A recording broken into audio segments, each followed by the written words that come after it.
Hi friends, எல்லோருக்கும் வணக்கம். எல்லோரும் எப்படி இருக்கீங்க? நல்லா இருக்கீங்களா? இன்றைக்கி அந்த கதையோட அடுத்த பகுதி தான் பார்க்க போகிறோம். அதுக்கு முன்னாடி நீங்கள் செய்ய வேண்டிய விஷயம் என்ன அப்படின்னு கேட்டிங்கன்னா, மறக்காமல் நம்ம இந்த சேனலை சப்ஸ்கிரைப் பண்ணிக்கோங்க. கீழே இருக்க பெல் பட்டனையும் கிளிக் பண்ணுங்கள். அப்போ தான் நான் போடுற வீடியோஸ் எல்லாமே உங்களுக்கு உடனுக்குடனே நோட்டிஃபிகேஷன் வரும். ஸோ மறக்காமல் சேனலை சப்ஸ்கிரைப் பண்ணிவிட்டு வீடியோ பாருங்கள் ஃப்ரெண்ட்ஸ். வாங்க நம்ம கதைக்குள்ளே போகலாம். நான் வந்து அடுத்த நாளே வந்து சரி ட்ரெயினுக்காக புக் பண்ணிட்டேன். ஏன் அப்படின்னா, நம்ம வந்து என்ன தான் கல்யாணத்துக்கு வந்தாலும் பண்ணாலும் நம்மளுக்கு ஒர்க்குங்கிறது ரொம்ப முக்கியம் அப்படிங்கிற மாதிரி முடிவு பண்ணிவிட்டு நான் என்ன பண்ணேன்னா, அம்மாக்கிட்ட சொன்னேன். அதுக்கு அம்மா சொன்னாங்க, இது மாதிரி வந்து தங்கச்சி கல்யாணத்துக்கு வந்துட்டு மறுநாளே போகிறேன்னு நீயாக தான் இருப்ப அப்படின்னோடனே, நான் என்னம்மா பண்ணுறது, அந்த பணம் இருந்தால் மட்டும்தான் இன்றைக்கி இந்த அளவுக்கு ஒரு கிராண்டாக வந்து தங்கச்சி கல்யாணத்தை நான் பண்ண முடிஞ்சிச்சு. மாதம் 1,00,000 சம்பளம் வாங்குறேன்னா சும்மா கிடையாது. அந்தளவுக்கு ஒர்க்குங்கிறது இருக்கும். நம்மளுக்கு சும்மா 1,00,000 சம்பளமாக கொடுத்துருவாங்களா? அதை நீங்கள் புரிஞ்சுக்க மாட்டேங்கிறீங்க அப்படின்னோடனே, அதெல்லாம் ஓகே தான்டா, நான் இல்லைங்கள. இருந்தாலும் வந்து நம்மளுக்கு வந்து விருந்து வைக்க வேண்டியது இருக்குது, நிறையா வந்து முறையெல்லாம் செய்ய வேண்டியது இருக்குது, அதுக்கெல்லாம் நீ தானே இருக்கணும் அப்படின்னோடனே, அதெல்லாம் ஓகே தான், நான் இல்லைங்கள.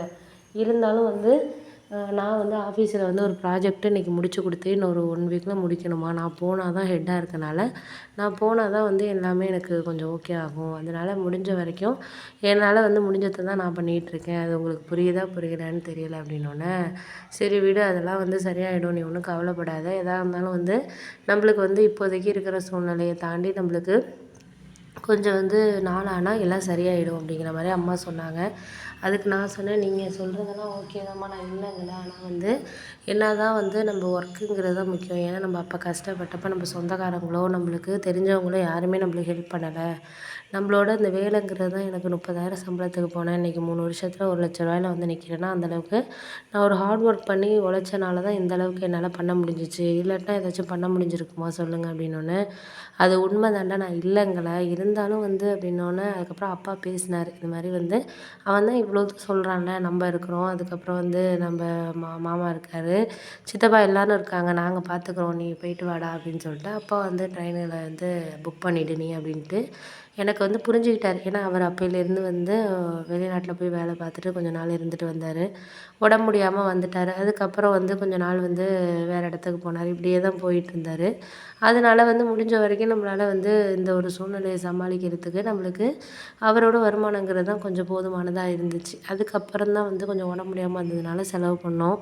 அதனால் கொஞ்சம் கடனில் இருந்தோம். அதனால் வந்து நான் ஓரளவு நார்மலான காலேஜில் தான் படித்தேன். தங்கச்சி வந்து அதுவும் இல்லை, ஒரு கவர்மெண்ட் காலேஜில் தான் வந்து அவளும் படித்தா. அதனால வந்து இப்போ டீச்சராக ஒர்க் பண்ணிக்கிட்டு இருந்தா. நாங்களும் 2, 3 இயர்ஸாக ஒரு ஒர்க் பண்ணட்டும், அவளுக்குன்னு ஒரு சேவிங்ஸ் இருக்கணும் அப்படின்னு சொல்லிட்டு அவளும் வந்து விரும்பினா. நாங்களும் வந்து வீட்டில் அம்மாவும் சொன்னாங்க, அவளுக்குன்னு ஒரு சேவிங்ஸ் இருக்கணும்டா, அப்போ தான் வந்து நம்மளுக்கு வந்து ஒரு நல்லபடியாக வந்து அவளுக்கு ஒரு கஷ்டமாக இருந்தாலும் சரி, எதாக இருந்தாலும் அந்த வேலைங்கிறது அவளுக்கு உதவும். அதனால் அந்த வேலை தான் அவளுக்கு எல்லாமே இருக்கணும் அப்படிங்கிற மாதிரி அம்மாவும் ஒரு 3 வருஷம் வேலை பார்க்கட்டும் அப்படின்ட்டு அவள் சேவிங்ஸில் கொஞ்சம் நகையெல்லாம் வாங்கி வச்சுருந்தோம். அதுக்கப்புறம் என்னோடய சம்பளம் இதெல்லாம் எடுத்து போட்டு தான் இப்போ ஓரளவு நல்லா கிராண்டாகவே அவளுக்கு நல்ல கல்யாணத்தை வந்து மற்றவங்க சொல்கிற மாதிரி ஒரு நல்ல நிலமையில வந்து கல்யாணத்தை வந்து நாங்கள் செய்கிற மாதிரி இருந்துச்சு. நல்ல மாப்பிள்ளை வந்து ஒரு நல்ல ட்ராவல்ஸ் வச்சுருக்காங்க. நல்ல வசதியான மாப்பிள்ளைக்கு இப்போ கல்யாணம் பண்ணி கொடுக்குறோம். ஒன்றும் கவலை கிடையாது அவளுக்கு. இங்கே மாமியார் கிடையாது, மாமனார் மட்டும்தான். அவரும் பொண்ணோட வந்து அங்கே கொஞ்ச நாள் இருப்பார், இங்கே கொஞ்ச நாள் இருப்பார், அப்படி தான். அதனால் இவங்க 2 பேரும் மட்டும்தான்ங்கிறனால ஒன்றும் ப்ராப்ளம் கிடையாது. ஒன்றும் அவங்க 2 பேரும் ஒரு அண்டர்ஸ்டாண்டிங்காக இருந்தாலே போதும் அப்படிங்கிற மாதிரி ஆயிடுச்சு. இப்போ நான் வந்து நான் அம்மாக்கிட்ட வந்து சொல்கிறேன், இது மாதிரி நான் வந்து கிளம்பணும் இன்னைக்கு அப்படின்னு சொன்னாலுமே, எனக்கு வந்து மனசுக்குள்ளே வந்து 1000 விஷயங்கள் போயிட்டு இருந்துச்சு. நம்ம தங்கச்சிக்கு எல்லாமே நம்ம கூட இருந்து பார்க்கணும், பண்ணணுங்கிற ஒரு ஆசைங்கிறது எல்லா அண்ணனுக்குமே இருக்கும். அதே மாதிரி தான் எனக்கும் இருந்துச்சு. ஆனால் நான் வெளியில் வந்து அம்மாக்கிட்ட வந்து அதை சொன்னேன்னா அவங்களும் வருத்தப்படுவாங்க. இது மாதிரி நான் வந்து ஒரு தைரியமாக எந்த ஒரு விஷயத்தையும் வந்து சொன்னால் மட்டும்தான் வந்து அவங்களும் ஓரளவு தைரியமாக இருப்பாங்க. இல்லைம்மா எனக்கும் கஷ்டமாக தான்ம்மா இருக்குது அப்படின்னு நான் அழுதாலோ, இல்லை மனசளவில் ரொம்ப ஒரு மாதிரி கஷ்டப்பட்டு எந்த ஒரு விஷயத்த வந்து சொன்னாலோ பண்ணாலோ அவங்களுக்கு வந்து அது வந்து மனசளவில் ரொம்ப இதாகிடும். அதெல்லாம் முடிஞ்ச வரைக்கும் நம்மளால் என்ன ஒரு விஷயத்த வந்து கொண்டுட்டு போக முடியுதோ, பண்ணுதோ, செய்தோ அதை வந்து நம்மளால் வந்து எதை செய்ய முடியும், பண்ண முடியுங்கிறத நம்ம யோசிச்சு பண்ணோம்னாலே போதும் அப்படிங்கிற மாதிரி ஆயிடுச்சு. அடுத்த ஒரு 2, 3 நாளைக்கு அப்புறம் வந்து நான் வந்து போனதுக்கப்புறம் எல்லா அம்மா ஃபோட்டோஸ்லாம் அனுப்புனாங்க. இங்கே நடந்த அந்த ஃபங்க்ஷன் ஃபோட்டோஸ்லாம் வந்து அனுப்புனாங்க. அவங்க வீட்லேயும் விருந்து வச்சாங்க, இவங்க வீட்லேயும். விருந்து வச்சாங்க. 2 பேரும் வந்து ஒரு சந்தோஷமா வந்து ஒரு இது பண்ணுற மாரி ஒரு விருந்து இதெல்லாம் வச்சுக்கிட்டு இது பண்ணிக்கிட்டாங்க. அதுக்கு அடுத்தது வந்து ஒரு ஃபங்க்ஷனுக்கு வந்து ஒரு 2 மாதம் கழிச்சு வந்து எங்கள் வீடுகளில் வந்து கல்யாணம் ஆகி 2 மாதத்துல 6வது நாள்ல ஒரு ஃபங்க்ஷன் மாரி நடத்துவாங்க. அது எங்கள் ஊரில் உள்ள பழக்கம்.